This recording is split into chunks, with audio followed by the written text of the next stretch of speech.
Assalamualaikum warahmatullahi wabarakatuh. Halo teman-teman semua, selamat datang kembali ya di channel Biko Story. Channel yang akan mengulas berbagai hal, kisah, kasus, misteri hingga sejarah dalam kemasan cerita bergambar. Dan pada video kali ini, admin akan mencoba mengilustrasikan kisah dari seorang Kopassus yang tersesat selama 18 hari di dalam hutan belantara Papua. Kisah ini sendiri ditulis oleh Iwan Santosa dan E.A. Natanegara dalam buku dengan judul Kopassus untuk Indonesia. Namun sebelum lebih lanjut menceritakan kisahnya, marilah kita berdoa kepada korban penembakan yang ada di markas TNI di wilayah Titigi, Papua, yaitu Pratu Roy dan Pratu Dedi yang ditembak usai melaksanakan ibadah sholat subuh. Semoga amal kebaikan mereka berdua diterima dan diberikan tempat yang mulia di sisi Tuhan Yang Maha Esa. Sebagai anggota Kopassus, Selvanus kerap diterjunkan ke daerah yang sangat rawan, termasuk salah satu yang paling rawan adalah wilayah Papua. Di saat itu tentara yang menjaga di wilayah Timika kerap mendapatkan serangan dari KKB atau OPM. Dan atas hal tersebut, Selvanus kemudian ditugaskan untuk melakukan penggerebekan ke markas OPM. Di saat itu sasarannya adalah Kelik Walik dan juga Tadeus. Mereka disinyalir sebagai otak dari serangkaian penembakan ke markas tentara. Selvanus kemudian bergabung dengan Batalon 752 dan rupanya Pangdam sudah menunjuk orang-orang terpilih yang akan melakukan penyergapan. Ada sekitar 10 prajurit pilihan yang akan melakukan operasi. Mereka yang dipilih dianggap sanggup untuk memikul misi, mengingat tantangannya sangat berat. Medan yang akan mereka lewati terbilang sangat bervariasi, mulai dari pegunungan yang sangat curam, wilayah berbatu, hutan belantara, area dengan genangan air, bahkan sungai dengan arus yang sangat deras. Belum lagi kondisi iklim yang sangat dingin, basah dan juga seringkali berkabut. Dan yang pasti, tantangannya adalah OPM itu sendiri. Mereka tentunya sangat hafal dan paham dengan medan di tempat tersebut, sehingga hal tersebut menjadi keuntungan bagi OPM. Namun demi melaksanakan tugas negara, semua alasan tadi bukan menjadi penghalang. Misi tersebut tetaplah harus berjalan. Tidak ada tanggal yang disebutkan, namun misi itu dilaksanakan pada bulan Oktober 2009. Mereka pun akhirnya mulai menyusuri pegunungan dan juga hutan. Meskipun medannya sangat berat, namun pada 4 hari pertama mereka tidak menemukan kendala yang berarti. Berkat pelatihan yang selama ini mereka lakukan, hambatan-hambatan di darat bisa mereka lalui.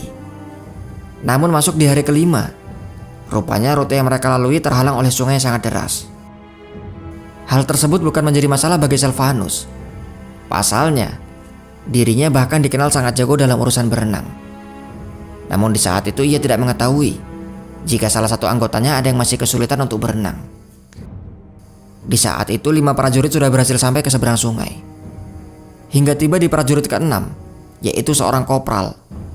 Ketika ia masih di tengah sungai, prajurit tersebut terseret derasnya arus dan kemudian masuk ke dalam pusaran air. Melihat hal tersebut, Selvanus pun langsung masuk menyelam ke dalam air. Mereka berdua kemudian sama-sama terbawa oleh arus sungai. Namun karena arusnya begitu deras, ia kemudian kehilangan jejak prajurit tersebut. Dalam keadaan terombang-ambing, Selvanus masih terus berusaha mencari. Namun tak lama kemudian terlihat di depannya arus sungai itu terputus. Ternyata ujung dari arus sungai itu adalah sebuah air terjun. Dengan sekuat tenaga ia berusaha mencari pegangan untuk ke tepi. Dan syukurnya hal tersebut masih sempat ia lakukan. Sehingga kondisi di saat itu, 5 orang sudah menyeberang, 3 orang masih belum menyeberang, dan Selvanus hanyut bersama dengan 1 prajurit. Mengenang peristiwa itu, Selvanus mengatakan bahwa mencari si kopral menjadi motivasinya untuk bertahan hidup. Ia percaya prajurit di belakang akan saling menolong, sehingga ia tetap melanjutkan pencarian. Kembali ke peristiwa hanyutnya Selvanus. Setelah berhasil menepi, kondisinya kini dalam keadaan basah kuyup. Sepatu di kakinya juga hilang terseret oleh air sungai, dan di saat itu ia tidak membawa perlengkapan ataupun bekal. Kondisi udara sangat dingin dengan oksigen yang dirasanya cukup tipis. Ia memperkirakan bahwa dirinya masih ada di ketinggian 4.000 meter di atas permukaan laut. Sampai dengan saat itu yang masih terfikir dalam kepalanya adalah mencari si kopral yang sudah hanyut di sungai. Ia masih sangat optimis bahwa anak buahnya masih dapat ditemukan. Hari demi hari pencarian, dan tidak terasa ia sudah masuk di hari keempat. Tanpa bekal ia tetap berusaha bertahan hidup, memakan akar dan juga pucuk tanaman yang dianggap tidak beracun. Hal yang diperolehnya dari pelatihan dan terbukti mampu membuatnya bertahan hidup sampai dengan saat itu. Semakin jauh pencarian membuatnya kesusahan untuk menemukan jalan kembali. Sehingga di saat itu ia harus menyusun ulang rencana, yaitu mencari arah untuk menuju Timika dan kemudian melapor kepada komandan. Setelahnya barulah ia akan meminta rekomendasi untuk melanjutkan proses pencarian. Perlu kalian ketahui bahwa di sini Silvanus tidak bisa lagi menceritakan secara detail apa yang terjadi selama dia menghilang di hutan. Yang diingat Silvanus, ia tetap berusaha berjalan dan juga bertahan, hanya dengan makan akar tanaman dan juga pucuk pinang. Ketika ia menginjak hari ke-6 setelah terpisah, disinilah Silvanus mulai merasakan halusinasi. Sulit membedakan antara sadar dan tidak sadar. Ia mengatakan bahwa dirinya sudah melihat alam yang berbeda. Bahkan Silvanus mulai mengobrol dan juga berkomunikasi entah dengan makhluk apa. Dalam keadaan tersebut ia juga mendengar suara riuh kampung, suara masjid, dan juga suara orang di dalam gereja. Diyakini oleh Silvanus bahwa selama dalam hutan dirinya terus diikuti oleh 3 makhluk halus. Mereka terus menemani Silvanus.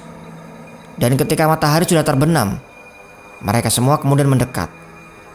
Satu di antaranya kemudian memijat kakinya, satu memijat pundaknya, dan satu lagi berbagi rokok serta bercerita dengan dirinya. Entah apakah itu hanya halusinasi, atau mungkin memang Silvanus sudah berkomunikasi dengan alam yang berbeda. Silvanus tidak bisa ingat lagi sudah berapa hari ia terpisah dari rombongannya. Hari terakhir sebelum Silvanus ditemukan, dirinya sudah hampir kehilangan kesadaran. Namun di saat itu ia masih terus berusaha berjalan ke arah Timika. Ia bahkan masih mampu melewati sungai dengan lebar 200 meter sebelum akhirnya dirinya benar-benar sampai di Timika.